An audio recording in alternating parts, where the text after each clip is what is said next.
Hi there! In this lesson we're going to cover a variety of image processing techniques that you'll use in the course labs.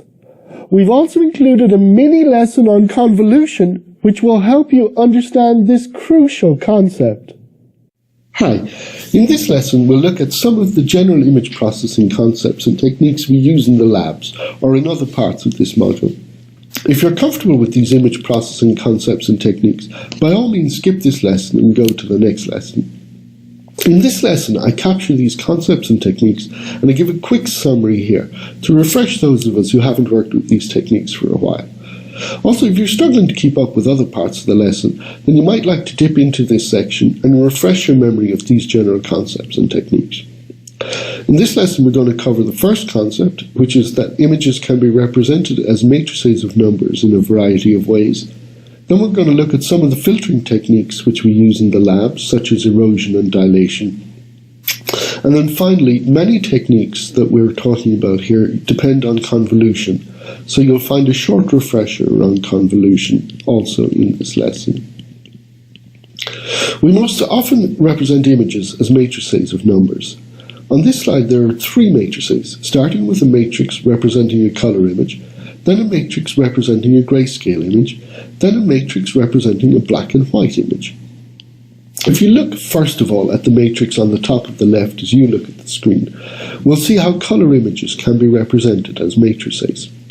In the example shown here, we are representing an image as a matrix of pixels, with each pixel represented by its RGB values, i.e. its red, green and blue values. Our matrices have rows and columns, and our images have width and height.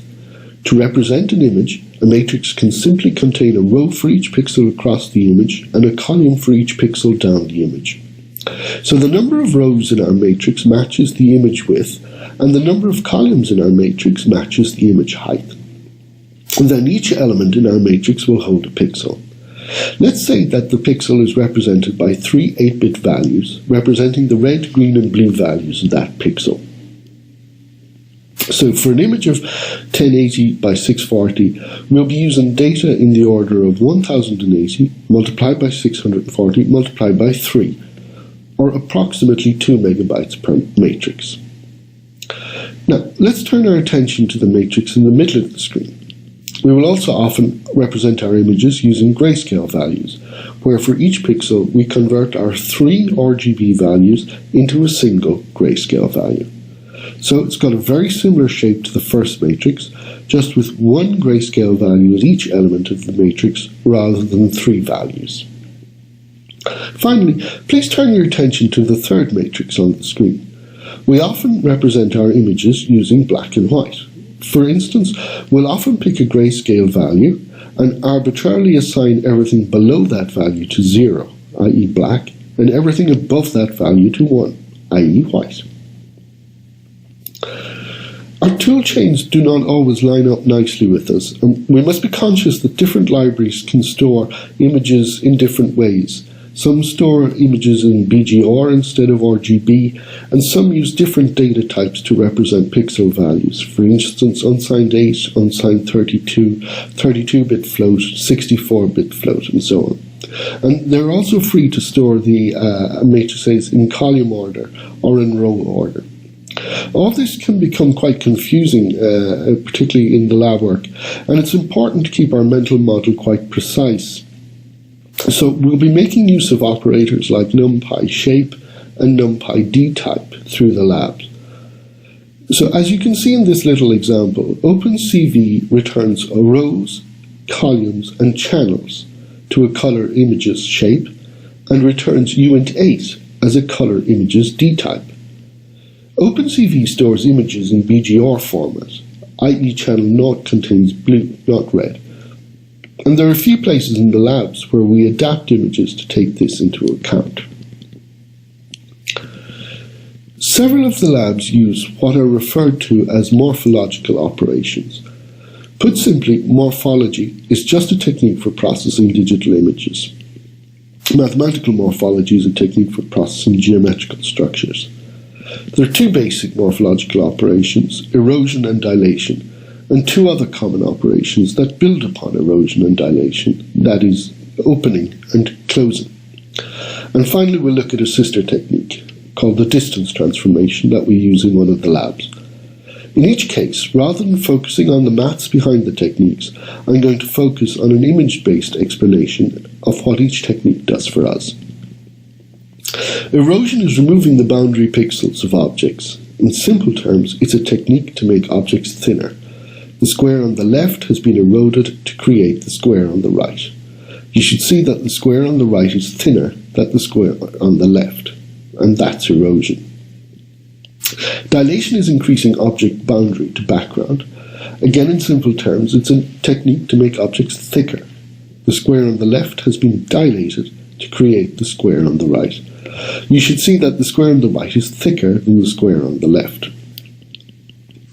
Opening is erosion followed by dilation. So first we make the object thinner, and then we make it thicker. So opening tends to remove small objects from the foreground, changing small islands of background into foreground. When you look at the two images, you can see the island of foreground in the image on the left has been removed in the image on the right. And that's the effect of opening. Closing is dilation followed by erosion. Closing is another common technique found in image processing. Closing tends to remove small holes from the image. You can see the speckles of background in the image on the left have been removed in the image on the right. And that's the effect of closing.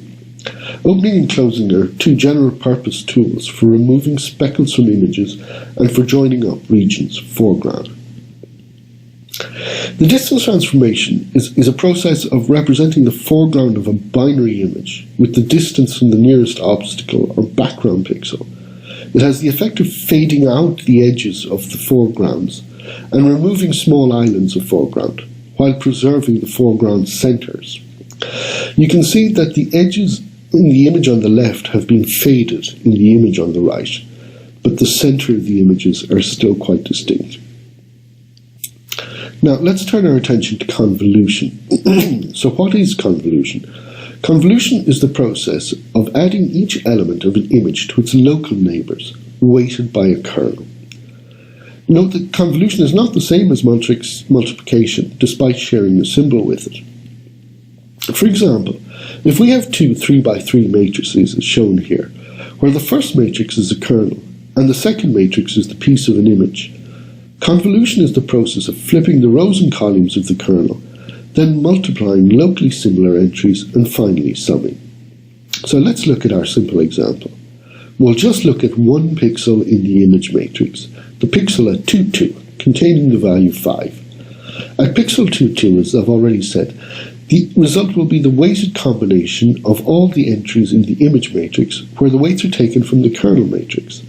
So we multiply the value of the image matrix at 1, 1 with the value of the kernel matrix at 3, 3, and we multiply the value of the image matrix at 1, 2 with the value of the kernel matrix at 3, 2, and we multiply the value of the image matrix at 1, 3 with the value of the kernel matrix at 3, 1, and so on. And finally, we add these values together, and that's one element created in our output matrix. Okay, now that we've seen the calculation that we are performing for one pixel, in this slide, we're looking at a very nice animation taken from the German Wikipedia page on convolutional neural networks that illustrates how we perform the same operation over and over for each pixel in an image. So this is showing how, conceptually, you move a kernel around another matrix representing an image and get a result, which is the same size as the input image matrix, but which contains new values, where each pixel in the new image represents a convolution of the original pixel and its neighbors with the kernel. We implement this in the labs using for SciPy's convolve2D function. We use this technique in many places in this module, and it's important to understand what is happening when we talk about convolution. Okay, in this lesson we covered a variety of the general image processing techniques which we will use in our labs. In particular, you should take every effort to become very familiar with convolution.